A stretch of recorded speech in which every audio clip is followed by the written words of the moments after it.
Record numbers of Americans are leaving the country and renouncing citizenship. I couldn't tell you why that's happening. Complete mystery. Yep, there's no information available at all as to why this phenomenon is happening. Well, actually, Gallup did a poll, and that's why there's an article about it. Oh. So they're fleeing divisive politics and cost of living crises. Divisive politics, you say? I wonder if there's... I wonder if there's any information on what these divisive politics are and how they sound. Well, this was sent to me by my anonymous source. And yeah, so in 2025 was the first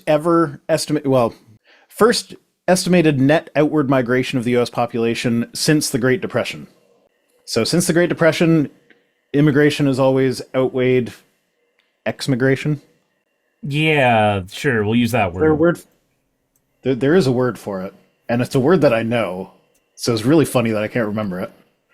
God damn, that's going to bother me now. Somebody just say it in the chat so I can move on. Immigration.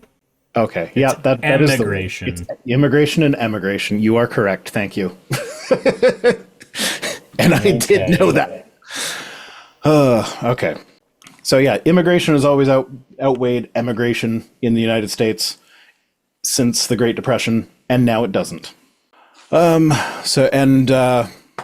Before 2009, typical year saw 200 to 400 people renounce their citizenship, but in 2025 the figure was 5,000.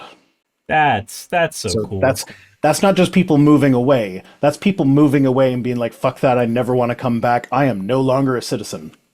Everything about that makes me feel depressed. Yeah. So nearly all of the EU member states have seen record levels of Americans arriving to live and work there in recent years. Because Europe is fucking awesome.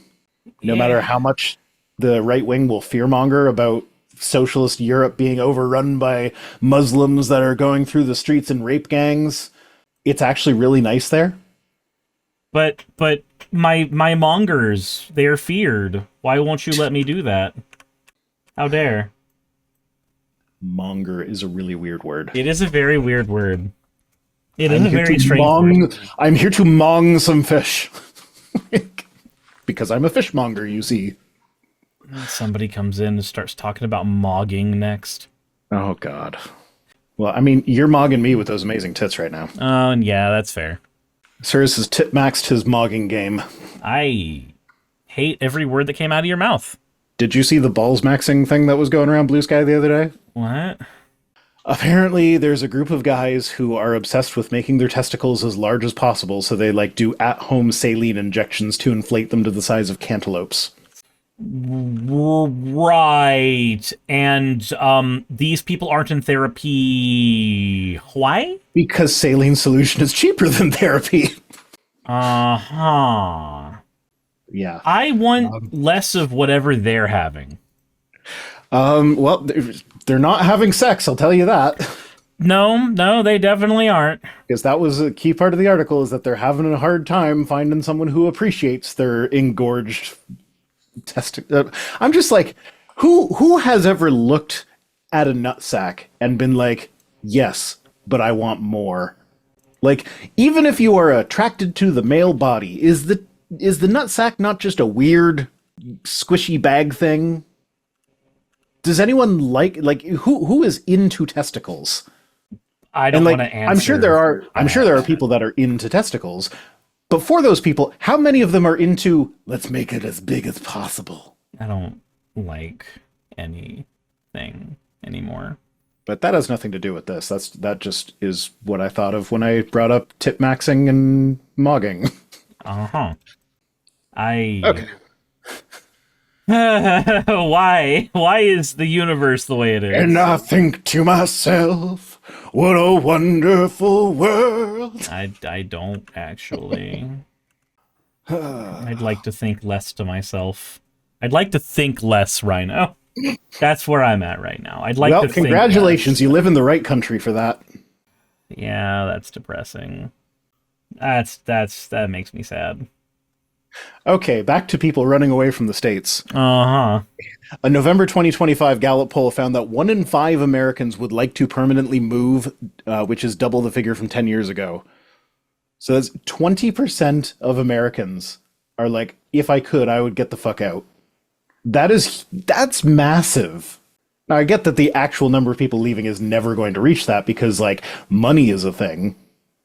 Also, barriers to entry to other countries and stuff. But like that is a massive amount of people that don't want to live in the States anymore. Yeah. And you know what? Honestly, it makes sense. I understand. I get it. I 100% get it. What do you get for being in the United States? Let's tally it real quick. Let's tally it because there's a joke.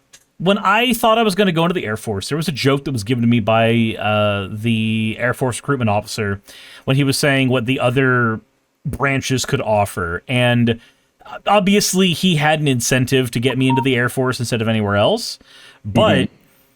He said, "Oh, and if you go to the Marines, the only thing they're going to tell you that they can offer you is like honor, and but that's you can't do anything with that for the rest of your life. You can't do anything with that." And I was like, "Okay, yeah, no, that." I didn't think about it at the time, but now taking that same mentality, think about the countries you could live in. If you live in America. What are your unique opportunities that only exist in America that do not exist elsewhere? Going bankrupt from healthcare expenses. There are some other countries where you can do that. There are. How many developed ones are there, though? Soon to be Canada. No, just Ontario. The rest of Canada seems fine. Okay, but like, and hey, you know what? Moving to New Brunswick would be super cheap. But thinking we just about have it, to convince my partner's ex to move out there too because we're not allowed to move too far away because of the kids. Yeah, thinking about it, like really, truly, honestly thinking about it, there is nothing here. Like, unless you're born here and you have roots here, and so it is actually like way harder for you to live anywhere else. There's nothing here. There's no incentive to be here. The country's not going to take care of you. The politics of the country is getting more divisive and worse.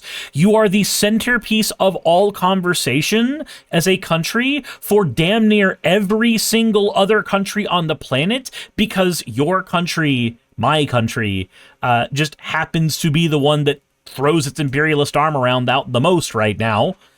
Like, there's so few incentives to be here over anywhere else. Yeah, you know what? So since I stopped traveling to the States, there have only been 2 instances of a time when I'm like, oh man, I wish I could go to that, but I'm not traveling to the States. One was when I was asked to give a talk at the Ark Encounter protest, and the other is I just found out the Skeptics Guide podcast are doing a thing in Buffalo, which I absolutely 100% would have gone to had I not been refusing to go to the States. Mm-hmm. So... like, that's literally the only downside I have from avoiding them. Like, it just... there's nothing here. There's nothing here. I'm sure there's some things for some specific people.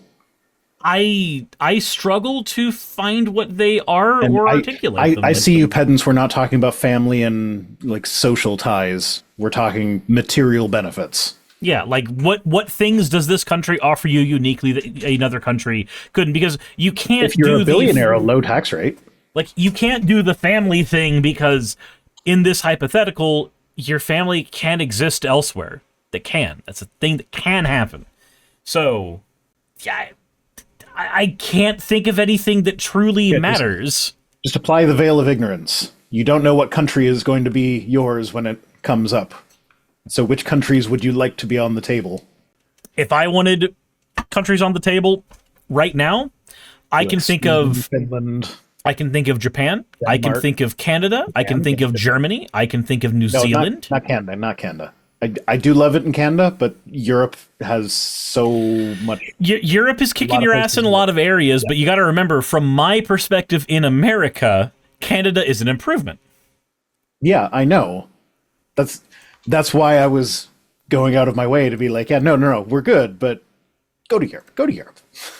But like, I can think of just off the top of my head, these are countries that offer the things that I wish my country offered, and there is no opportunity. There's no opportunity here in the States that I get that is unique to the States. The closest thing I can think of is maybe like the SAG guilds in Atlanta and LA. Ooh, that's what you get for living in the States. You get the right to own as many guns as you want with as few questions as you need to answer. But I wouldn't need them as much if I didn't live around a bunch of lunatics. It's a material benefit that you get from living in the States. Also, easy access to guns. Although I would argue that it's not a benefit. I don't need that many guns. I could just like if I lived in Germany, I would just have to get a hunting provision, and then I can have guns. Like, sure, there's going to be limits on those guns, but Texas has limits on fucking dildos. And one of these things arguably matters more than the other. Yeah, well, anyway, according to a 2025 Harris poll, 68% of Americans considered leaving the U.S. cited unattainable home ownership. That we got that in Canada, too. Like, the only reason I could afford the house that I'm in now is because I bought the house that I was in back before it quadrupled in price. Because this one also quadrupled in price. But, yeah, so 68% of Americans said unattainable home ownership. And a sense that they were merely surviving instead of thriving. Meanwhile, 49% cited high living expenses. I don't know what the difference is between high living expenses and not being able to, and surviving instead of thriving and not being able to own a home. Seems like the same thing. I mean, so but you can not be able to own a home while still be thriving. You can have a very good apartment complex in a very good neighborhood. You could be renting with a friend. Like, there's a bunch of situations where that could be a case. Sure, but the other part of the 49% was disagreements with political situations in the U.S. So, remember, politics always affects you. It cares about you a lot. I try to keep politics out of the discussion. Nope. Politics cares about you way more than you think. Yeah. Hey, you made it to the end. I want to give an extra thanks to the patrons who allow me to do this full time.